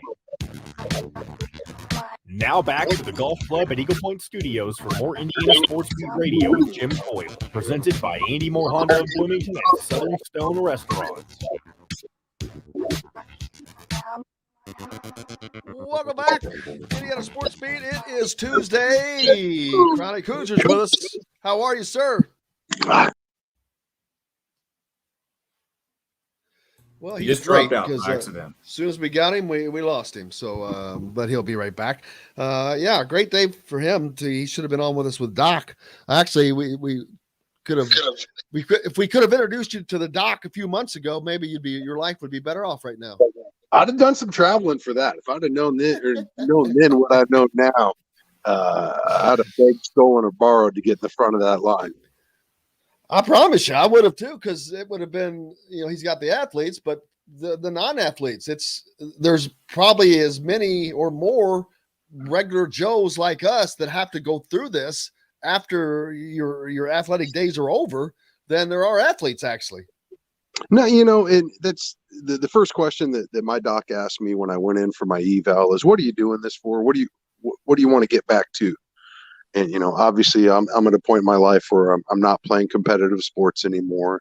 But for me, it's quality of life. I just want to get back to doing what I do, the things I do with my free time, that make work worth it. And, whether it's hiking, skiing, just playing a pickup game with my kids and the neighbors, all those little things that really color and fill your life, that have to be postponed because of some of these injuries. And, it doesn't seem like a whole lot until you recognize, there's only so many seasons left in these old bones. And let's be honest, you're not getting any younger. So, it's one of those where I just want to get back to living. And, it may be the old man routine. It may be, you're a Division I athlete trying to make the next jump, or you're a pro athlete trying to finish your career out, whatever it is, anything that gets you back to that normal life, faster, healthier, that gives you a long-term a better long-term prognosis. Just absolutely amazing the strides they're making in that field right now. Trust me, I feel your pain. Yeah. The injuries don't heal as quickly and don't go away. It seems like sometimes, but we'll see how that works out, but we'll stay apprised on that. Indiana has a lot going on right now, Chronic. First of all, on the football side of things, they're on the search for a new offensive coordinator as Nick Sheridan was let go Sunday morning. Everybody fired names out, but those are just names that are just pulled out. A lot of names from mid-level teams, which there's a lot of great minds out there, but where this actually goes, the only thing I will say for sure is I bet you $1 against dozen donuts, this happens before signing day. And that is basically 2 weeks away. So this is going to happen kind of quickly. He doesn't have a choice. There's so much going on in the coaching change right now. That cannot make it any easier, because you've got a whole bunch of coaches that are on the move, which means there's a whole bunch of coaches that are putting together new staffs. Yeah, and then on top of it, this has rapidly become one of the most wild coaching carousels in NCAA football history right now. And it's not just wild with volume or the profile of the jobs. What's really, really striking me right now is how pay scales are just getting absolutely nuked in the process. When Michigan State decided that Mel Tucker is worth $95 million over the next 10 years. I understand, obviously Indiana has seen its coaching staffs be subject to prey from other schools looking to upgrade, and recognizing how important, a competitive pay scale is. And just when you think Indiana has gotten to the big boys table, now all of a sudden you're seeing some of these numbers come out, and we're talking tenths of billions of dollars for some of these head coaches positions. And it just really highlights how incredibly competitive and how resource intensive this industry has become. And, at the end of the day, when you're paying a coach that type of dollars, I would expect you're going to start seeing staff pay exploding exponentially as well. And it's going to be really interesting to see where Indiana lands on this and how they choose to spend on this job. Because clearly in this arms race, we've seen facilities for the last 2 decades really be a point of emphasis. Well, now it's, how insanely rich can we make these coaches in the process as well? And, Indiana stepped up the table with Tom Allen's contract. Interesting clause on how he agreed to forfeit some of that money in order to cover this. But it'll be real fascinating to see what type of a pay scale they land on this coordinator position. Yeah, I hear John Gruden's out of work. Didn't he coach here for like one season back in the day? I believe he's on staff. He showed up a couple years back as well, did some film study with the guys in the summertime. I don't know that his history makes him an eligible candidate for Indiana, at least his recent history and what's come out. But again, I said this over the weekend. I saw a lot of people that were ready to throw the baby out with the bathwater when it comes to Tom Allen. He certainly had some misses. He's had some pretty big hits too in building his staff. From a talent standpoint, from a character standpoint as well. I've had a chance to know several guys on his staff since they've been in and out of town, and just some really stand-up guys. So I expect there's going to be some soul searching here in the coming days. But I expect Indiana's probably going to come out better than where they left themselves last season. Just a hunch, but I think now that the administration has had a taste of what some multiple seasons of success can taste like, wanting to get back to that, also recognizing the Big Ten East ain't getting any easier down the road for them. So it's time to step up and pay yourself an OC, and let's see if we can get some tutties next season. Well, Tom Allen has done a great job of getting the program to where he was able to elevate it to. At the same time, he was probably part of his own undoing, I think, with a hire like Nick Sheridan. That's the thing that he has to get away from as a head coach. The loyalty hires, the legacy hires, so to speak, just can't happen anymore. Now that you're paid Big Ten money to coach a Big Ten football program, you're going to have to make Big Ten hires. And I think that he knows that. And in essence, part of the reason why he restructured his own contract, giving up $800,000 over the next couple of years to make this happen, because it's a lot easier to give up $800,000 than it is to give up $20 million. And so he's got to bring somebody. This has got to be a home run hire. It can't just be another, hey, let's move this guy along. It's got to be a home run hire, because it's not just for hiring the right guy. We've seen guys hitting the transfer portal. You've got commitments that are coming in. Josh Hoover, the quarterback. So there's all kinds of things that play into this hire. Yeah, and let's be honest too. I don't think this is going to be limited to one hire. Obviously the coordinator is a very, very important position on the offense. Same with quarterbacks coach, which is often one and the same. When you look at Indiana and their effectiveness, it all starts and ends up front. To be totally honest with you, we've seen that for the better part of the last decade as Indiana has tried to climb its way back out of the basement of the Big Ten. And credit Kevin Wilson for actually putting together a Big Ten offensive line, a Big Ten caliber offensive line. You got to get back to that.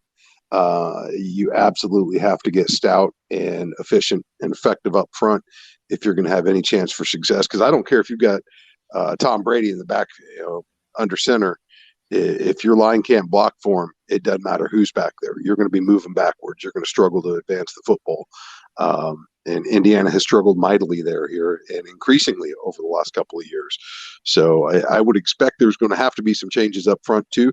But we'll see. I've kind of been waiting for some movement on that front. It may or may not come. But my guess is whoever the new offensive coordinator is going to look at that position group and probably circle that one in red as something that needs to be fixed immediately if they're going to have any chance for success going forward. Yeah, on one hand, I'm like, why wait? You've only got we're a month out from the early signing period. So if you're going to make other moves, make them. Or at least start them, even if you want to let the OC have a part in the hiring of those replacements. If you're going to do it, because these guys are out recruiting right now. As a matter of fact, I read a tweet last night. I think it was a Notre Dame assistant he found out after he left a recruit's home and sent out a tweet, and that's how he found out about it, saying, now I look like an effing a-hole.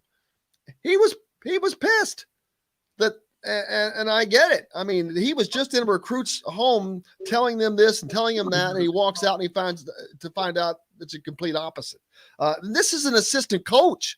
So it's a weird business. So we'll see how it shakes out, but it will how it will, but we'll keep you updated. Tonight, Indiana travels to Syracuse Chronic. First challenge on the basketball season, 6-0 right now. Indiana's a 2.5, 3.5 point favorite last I checked, which is a little surprising. Syracuse hasn't lost to a non-conference opponent at the Dome since '84, number one North Carolina, which they were in different leagues in, obviously.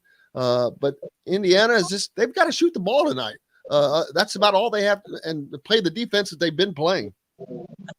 Yeah, this is a real weird one going into it, to be totally honest. And I never like playing in domes, whether it be for the tournament. Obviously the Carrier Dome is a pretty unique beast in college basketball as far as its setup and whatnot, but it just terrible sight lines for shooters. Obviously with Trace Jackson Davis coming off a career high, setting Assembly Hall record, my expectation is Indiana is going to keep going back to that well until it runs dry. But I think the zone, if Indiana is properly prepared for it, I fully expect they will be, is going to end up creating all sorts of looks for some of these shooters on the floor. Obviously it's not the most common defense played in the NBA, but Woodson certainly has his arms around it, understands the principles and what you need to do to attack it. And, if the guys are keyed in, and I expect they've got some extra shots up here since they've landed yesterday, it should provide plenty of opportunity for some scores to light up the box.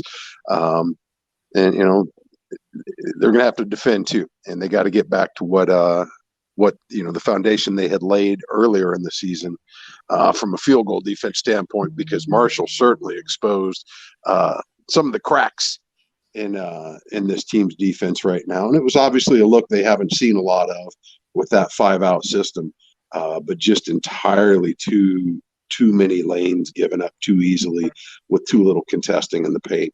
So a great opportunity for them to get back to what they've established defensively. Great opportunity to get some shooters hot. Great opportunity, the only opportunity in the non-conference season to get a real big road win. I'm not sure exactly where Syracuse is going to shake out at the end of the year from an RPI standpoint, but a Power 5 opponent on the road, absolutely a feather in your cap that you're going to want to be able to boast about come Selection Sunday here this spring. We're certainly looking forward to that. Let's see. And then tonight, if they can get that win and go 7-0, I'll have to look to see when the last time they went 7-0. But I know that just at 5-0 and 6-0, that's only happened a couple times in the last decade. So Indiana off to 2012 and 13. there you go. So now with Notre Dame coming up here shortly, and then you moving right into Big Ten play, they could potentially be undefeated hitting Big Ten play. Yeah, I mean it's a tremendous opportunity for them, and I don't know, I don't know what the Big Ten's going to be like. I think the next 2 weeks are probably going to give us a much clearer picture as far as how everybody stacks up against each other, at least to start the season. There's obviously a lot of disappointing losses in the ACC, Big Ten. I'm sorry, not the ACC, the Gavitt games that we had done previously against the Big East. Big Ten certainly didn't look that great. I'm starting to think maybe some of these teams are a little stronger than advertised, though. So we'll find out here once they start facing off against each other. But more than anything, I've said it before, I'll say it till I die. Every season's a journey. So far, I think we've seen this team make some pretty decent strides along its journey. I still don't know where the ceiling is for this team just yet. I still feel like they look like a tournament team.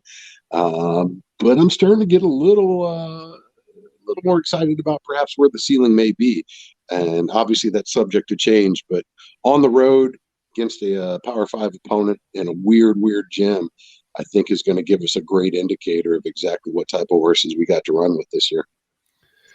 Certainly looking forward to it. And then there's some other good games tonight. Number 1, Duke is at Ohio State, 9:30 game. So that'll be, I guess, the other premier game tonight. Florida State is at 12 at number 2, Purdue, but that should be an easy game. Yeah, and you know what, man? I got to circle back here before we jump off to something you had mentioned earlier. We were talking about that assistant coach at Notre Dame and just being totally blindsided by it. I get that if you're on the staff. I totally understand that sentiment. What the last 48 hours has really highlighted to me, though, is just exactly how naive some of the national media can be when it comes to some of these moves. I mean, these are people that get paid to follow these sports very closely, almost get embedded with the teams they cover. And then, whenever their team gets spurned by a head coach and he goes to another job, everybody's clutching their pearls. Like, how the hell do you think that coach ended up at that team to begin with? He didn't have a powwow with the entire team and the staff and all the parents and the recruits and talk through his decision-making. They do these things under the cover of darkness. They sign these papers when nobody else is around, because at the end of the day, nobody else matters. These are all individual decisions. Like every reporter doesn't, career jump from gig to gig looking for a better landing spot. But it still never fails to amuse me. And not just at the naiveness of it all, but also how they kind of expose some of their biases and maybe embodying some of those sentiments of the fans. Just a bad look. Yeah, I get that. I understand that completely. I mean, what do you expect? I mean, I think it's places like Notre Dame who they think they're above everything else because it doesn't happen there. Well, yeah, change happens everywhere, man. Change happens everywhere. Oklahoma was shocked that Lincoln Riley would leave them.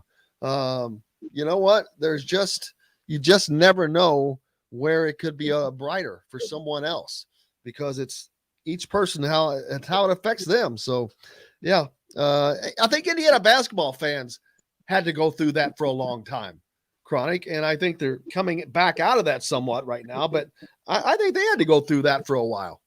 Well, it was the flip side of that coin. It was the rejection.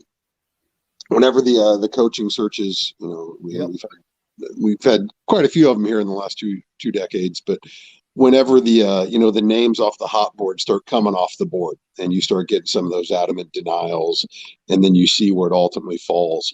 I think that's the rejection side of it. That how could those guys dare turn down this opportunity?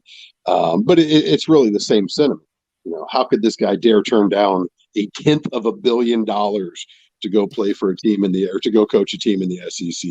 But it certainly is amusing to see it happen to the likes of the Notre Dames, the Oklahomas of this world, because at the end of the day, it's it's a business. I don't care what they want to argue in court about amateurism. This is very much a very, very, very big business. And with some of these figures being thrown around, that's how business gets done, folks. I don't know what else to tell you. It's no different than what any of us would do in our professional lives. When a better opportunity opens up, you jump before that window closes. Absolutely. Chronic, brother, cannot thank you enough. Looking forward to it. Looking forward to tonight's Big Ten ACC matchups. Indiana leading that with their road challenge at Syracuse. I'll tell you what, talking to you next week, brother. Biggest game of the week is in town on Thursday night. Nobody's really talking about it just yet. Number 2, NC State coming into the hall to play number 6, IU women's basketball. Should be an absolute beast of a game. So if you got opening that night, I suggest everybody make their way to the hall and give those ladies a home court crowd that they deserve. What? That's Thursday? Yep. 7 o'clock. Number 2. What did Indiana drop to? Number 7? I think 6, if I'm not mistaken. 6. Yeah. Yeah, they played a tight game, man. So actually, that's a great game. Even though they lost, great game for tournament. Great game when the tournament comes around. And so is this. Oh no, absolutely. And this is one of those games on Thursday, no different than on Saturday, I guess it was, where they're staking a claim. This ain't a fluke. Terry Moran's Hoosiers are legit, and they ain't going anywhere anytime soon. And even to get after some stumbles and really a out of character game for them, to be able to battle back against the defending national champs and take it all the way to the wire just shows you a lot about what this team's made of and who they are. And for folks that talk about Indiana basketball and the game being played the right way and all those things that Hoosier hoops are supposed to stand for, you don't have to look any further than the Indiana women's basketball team to see what that embodiment truly looks like. So get out and support them. They deserve it. Chronic Hoosier, looking forward to doing it again next week, brother. We'll catch you then. Be well. Can't wait. Brought to you by our good friends at Andy Moore Honda. Make sure if you're looking for a new vehicle, that's the place to go. $0 down, 0% APR financing.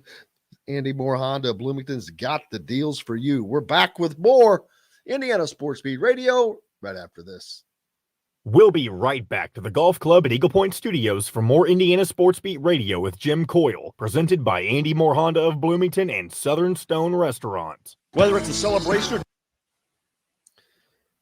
all right, what clips do we have? We have, let me see. We got Trace Jackson Davis. We got Race Thompson and Mike Woodson. All of them kind of talking about the same thing, talk about Syracuse. I think Trace is more talking about how the team preps for road games this year, or how they feel going into a road game like this compared to previous years. Race, I think it's more about the zone. I don't know that for a fact because I can't remember. Mike Woodson, for sure, I know somebody asked him about the Syracuse zone. And then we'll have about, I don't know, 15 minutes-ish until we finish up. Just one clip from each? Yeah, from each of them 3, yep.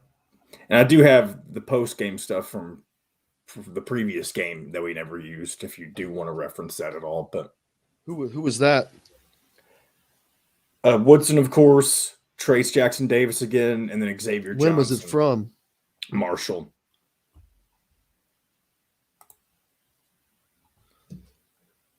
Were they talking about the Marshall game? Xavier was talking about Trace and how he's like an All-American, like one of the best players in the country. Kind of complimenting him. Well, you definitely use that. The other two were both talking about Marshall, so you might just want to use Xavier Johnson. Add Xavier to that. All right. Pretty good show today. I know we still have another segment, but a lot of stuff to talk about. Jinx me! Don't jinx me! Oh, come on. We're not jinxing nothing. I'm kidding.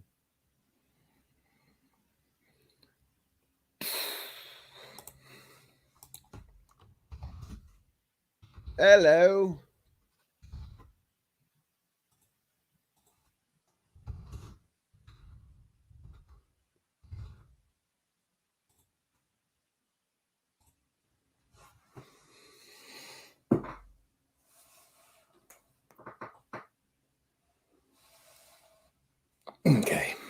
going to bring us back. Sports Beat Radio. We're now a part of the Rivals Network. TheHoosier.com is where you'll find complete coverage of the Indiana Hoosiers, as well as coverage of the Big Ten. Simply go to TheHoosier.com and sign up. It's free. You can also catch Indiana Sports Beat Radio there each day at your convenience, or you can find it any place you podcast or on this station each weekday. If we're not on the station where you live, we should be. Ask for Indiana Sports Beat Radio. This segment is brought to you by Bubba's 33 in Clarksville. Pizza, burgers, beer. Now back to the Golf Club at Eagle Point Studios for more Indiana Sports Beat Radio with Jim Coyle, presented by Andy Moore Honda of Bloomington and Southern Stone Restaurants.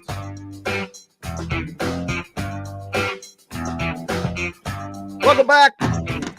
It's a good-looking Tuesday out there. Been a fun day here so far already.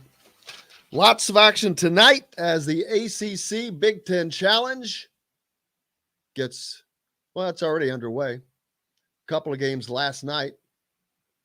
2 games just last night in the Big Ten, or in the ACC Big Ten Challenge, I guess should say. Gonzaga did play last night, though. They won 64-55 over Tarleton. A 1-6 team that is 0-6 on the road. They beat by 9, only scored 64 points. Little postpartum depression there from getting beat by Duke. Gonzaga only dropped to number 3 in the new AP poll. Number 7, Texas beat Sam Houston, 73-57. Number 9, Kentucky, 85-57 over Central Michigan. That was yesterday. Purdue takes on Florida State tonight. Houston, Northwestern State.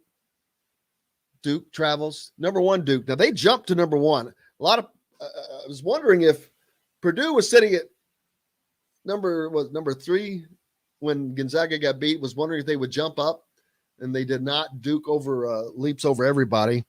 I say that because Purdue has never been ranked number 1 ever in the history of their program. And they're in good position now. If Duke were to lose, but it hasn't happened yet. Indiana travels to Syracuse, as we've talked about.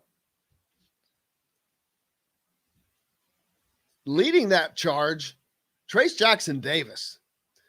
Man, he has been on fire. He has been playing with a lot more passion, a lot more drive, a lot more desire. He's hitting his free throws. He's doing a lot. He's got to keep doing that. Keep being that All-American, and that's exactly what Xavier Johnson told him the other night. Let's hear what X-Man had to say. I've never, ever. And I actually told him, I said, yo, go get 40. They don't want double, so and you are All-American. I believe he's the best player in America. So I'm like, go get 40, bro. That's disrespectful to us and to him as well. He's talking about the fact that they were not doubling Trace Jackson Davis, which was a shocker to everybody. And yeah, he did exactly that when he got 43, a new assignment Scott Assembly Hall record. Mike Woodson, we spoke with Coach and a couple of players yesterday to preview the Syracuse game. Kind of a throwback, of course. Indiana beat Syracuse for the national championship back in '87. I think it was Ken Palm who I saw yesterday. Someone put out that the predicted score was a 74-73 win by Indiana for this game tonight, which is just irony all over. No surprise, though. Most college games are predicted in that range.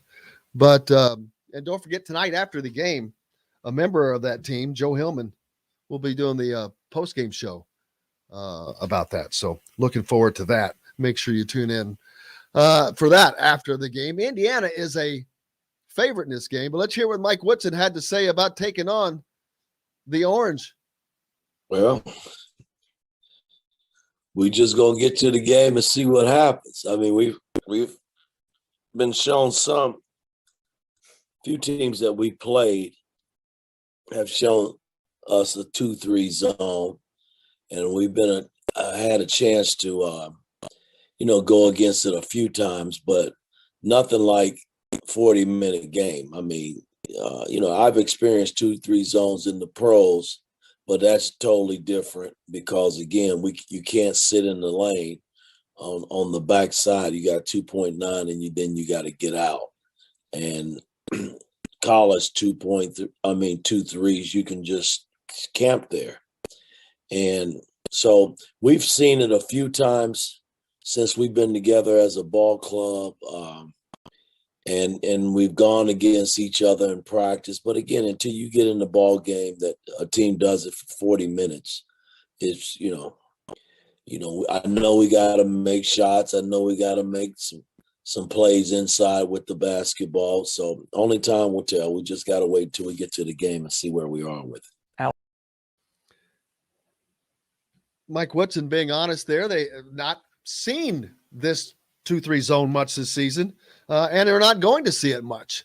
But this is what Syracuse does, and Indiana's going to have to hit some shots. There's no question about that. Xavier Johnson, fortunately for Pittsburgh, has quite a bit of experience. I saw earlier someone said he's averaged like 12 points a game against Pittsburgh, so that also is a good sign. Also speaking about this preview, Trace Jackson Davis, All-American. He's been really pumping the points down, most of them 2 at a time. But you heard Mike Woodson talking about Syracuse, the ability of them sitting back in that zone and waiting for Trace and Race.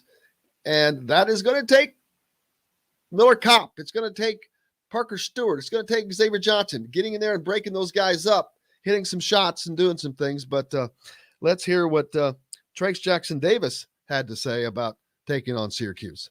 I feel like our approach is a lot different.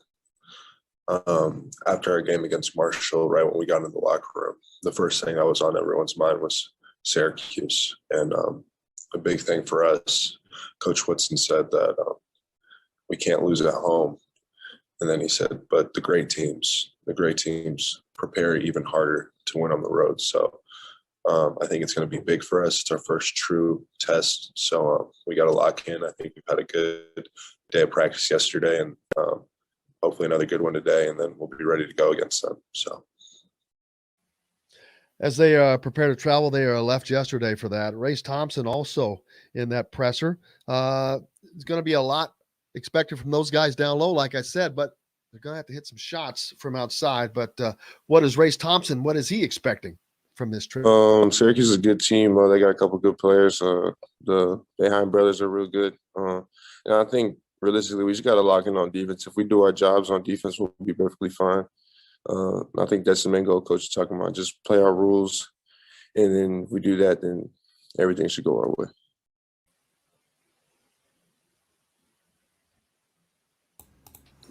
Well, Jim is there we go. I didn't know where you went. Oh, I was just picking something off the floor that dropped. But Race Thompson getting ready for this. It's part of it's also the road. They haven't been on the road yet. Haven't had to go places. Haven't had to spend a night someplace else. Haven't had to go into a different gym. And this is not even a gym. It's a dome. So different shooting environment. There is all kinds of for your first road game, you get all kinds of things that they're going to be facing tonight. Ross gives the suggestion of rebound, push the ball before the zone sets up, breaking down the lane. Well, yeah, that would help if you can do that. So there's that. What are you thinking? Indiana is a favorite on the road, partly because Syracuse just hasn't quite played as well. The Boeheim boys, as Jim Boeheim has both of his sons or two of his sons playing. They gave up 100 points to Colgate early on, and that caught a lot of people's attention. So we'll see what Indiana can do. They haven't really busted out, even though they've been shooting the ball fine. They haven't really busted out with a game of shooting. And I thought that might happen against Marshall. because they kind of needed that. Although Marshall sold out for Trace Jackson Davis. And to be honest with you, it didn't work out badly for Marshall. They were in that game. Indiana just did enough on the other side of that, hitting enough shots. Buddy Boeheim is a popular preseason All-American choice for Syracuse. He leads the team, Syracuse, at 20 points a game, but he's struggled from behind the arc so far this season. He's only hitting 31%. He's starting, but he's gets the ball in the bucket in other ways. Syracuse is a lethal three-pointing shooting team, though. As a team, they're shooting 38%. Indiana has to guard the perimeter in this game. They haven't faced a team that has been this prolific this season. Percentage Sports, they're also hitting 54% of their unguarded jumpers. So you cannot leave guys open. You've got to be on them, man. You've got to be on them. Bahamas is not on the road. Bahamas is a neutral site. So that's, and it's also just you get an Indiana and a Syracuse together, former national championship game, Jim Boeheim. It's just names, man. It's good names. Indiana. These are why these events were created, to create these type of events. A big weakness for Syracuse so far has been their lack of bench. They are not deep. If you look at the minutes played by their starters, I'm thinking it's 85% of the minutes are played by the starters. That is potentially one advantage Indiana has if they can get the contributions off of the bench. If Tamar Bates can come in and do some damage, if Jordan Geronimo can come in and do some damage, maybe Christian Lander come in with speed and offset some things. Who knows? But Indiana is going to have to get contributions from someone other than Trace Jackson Davis and Xavier tonight, I think. Syracuse's projected starters, they go a two-guard lineup, 6'1" and 6'6", and then they've got Cole Swider, 6'9", Jimmy Boeheim is 6'8", and Jesse Edwards is 6'11". I'd say Miller Kopp will draw the I don't know, Jimmy Boeheim assignment. We'll see. Be interesting. Things to watch, though. Can Indiana beat this Syracuse zone? That's going to be the question. And they're going to have to do that by getting to the rim, kicking, rebounding, offensive rebounding. That is something Indiana has not done the best job at this year. Where are those stats? I had Indiana stats pulled up earlier, and I keep losing my cursor. But what was the one game? They had like hardly zero. But offensively, Indiana has got to do a better job rebounding. I mean, you're not going to get – it's not 50-50 that way, and they cannot turn the ball over like they did the other night and allow the team to score off those turnovers. They gave a lot of points off turnovers against forgot who they played the other night. So St. John's? No. Jackson State was the turnover Jackson State. problem. I could never – that JSU, I could just not keep Jackson State. I don't know what it is about that. Yeah, JSU and SJU, though, because of St. John's University. So yes, I think that's what it keeps screwing my mind. My mind sees JU, and I want to say that instantly, and I don't. But 2 minutes. Man, been a great show today. Kevin had to leave earlier. He's up in Syracuse already. Looking forward to talking to him again about his experience up there. Mike DeCourcy, great having him on, of course, in the Chronic Hoosier. And Dr. Chad Lavender, if you didn't get a chance to listen to that, pretty cool what he's doing with ACL and the changes that it might be. So looking forward to tomorrow. My man Derek Jackson's on. He's bringing a special guest as well. Also, we'll have all the reaction from Indiana and Syracuse. We'll hear what Mike Whitson has to say, what the players have to say, and hopefully it's a more positive show than a negative one. Can Indiana stay undefeated? Tim thinks Geronimo may have a good night. Well, he didn't have a good night last time, I can tell you that. He just kept getting pulled out of the game every time he'd go in, it seems like. But we'll see. Looking forward to it.